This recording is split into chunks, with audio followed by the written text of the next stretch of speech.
Grabe naman talaga yung lechon na yun. Anyway guys, another day, another vlog. Sabado nga ngayon at nandito kaming lahat sa Naik kasama ang mga kapatid ko, mga kaibigan.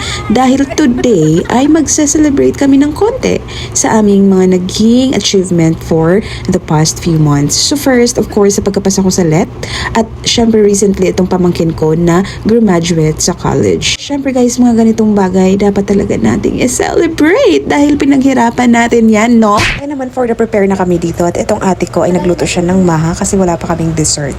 Lahat ng mga food namin today ay in-order lang namin online.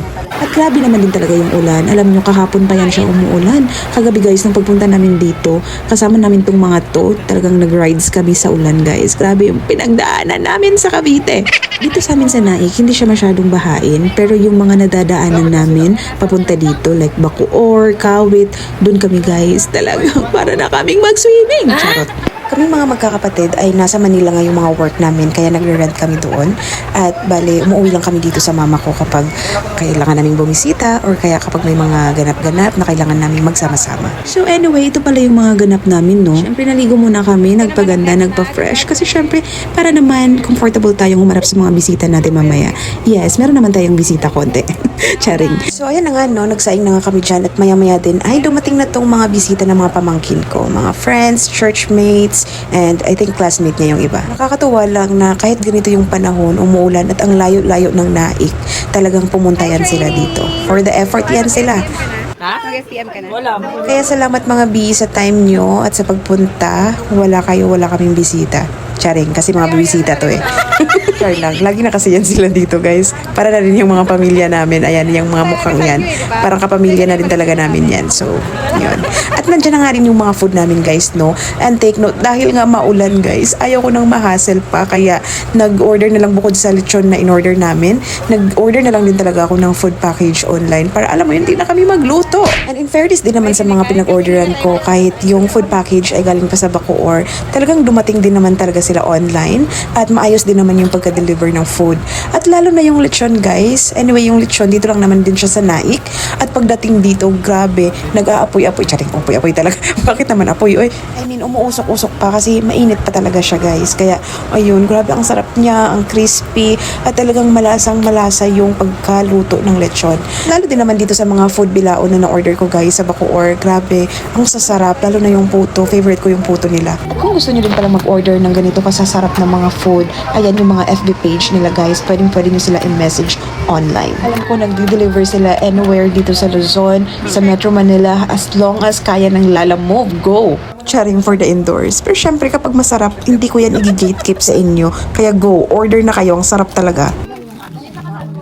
Masarap crab guys. Ito naman, lechonello. May lagayan nga patalakas sa para. At dito nga ay nag-pray na nga kami para makakain na ang lahat. Although kami doon ay kumakain na ng balat. Sorry na Lord, hindi nakatiis. So ayun guys, kumain na nga ang aming mga bisita. Okay, kain na kayo.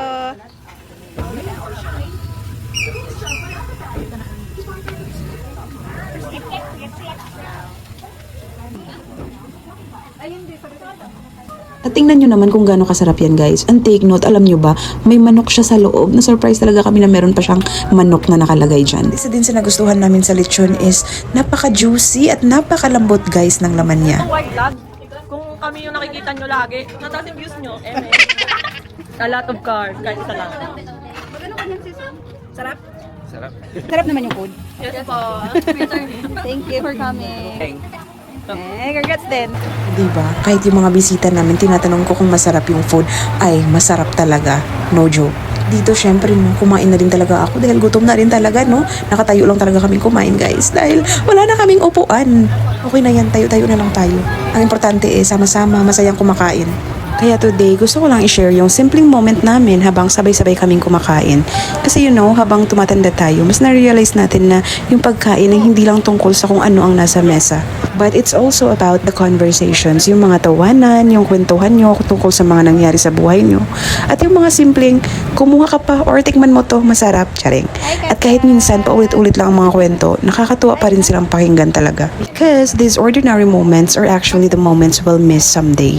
Kaya hindi natin alam kung hanggang kailan magiging kompleto ang lahat sa hapagkainan. Kaya naman habang may pagkakataon, kumain tayo ng sabay-sabay, no? Magkwentuhan tayo, tawanan natin ang mga simpleng bagay, at higit sa lahat, i-appreciate natin ang presence ng bawat isa. So, if you have your family with you today, don't forget to enjoy the moment. Put your phones down for a while, look around the table, and be grateful. Because sometimes a simple meal shared with the people you love is already a blessing.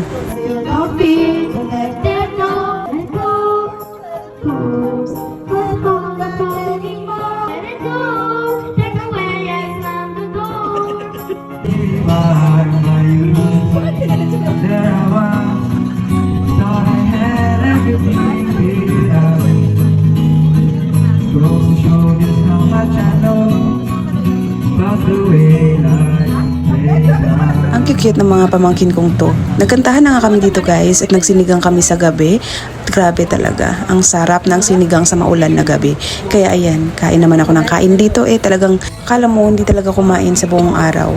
Uy, yun na naman si diet na ito. So ayun lang guys ang share ko for today. Thank you for celebrating this special day with us. Sana nag-enjoy kayo. See you in my next vlog. Bye! Mwah!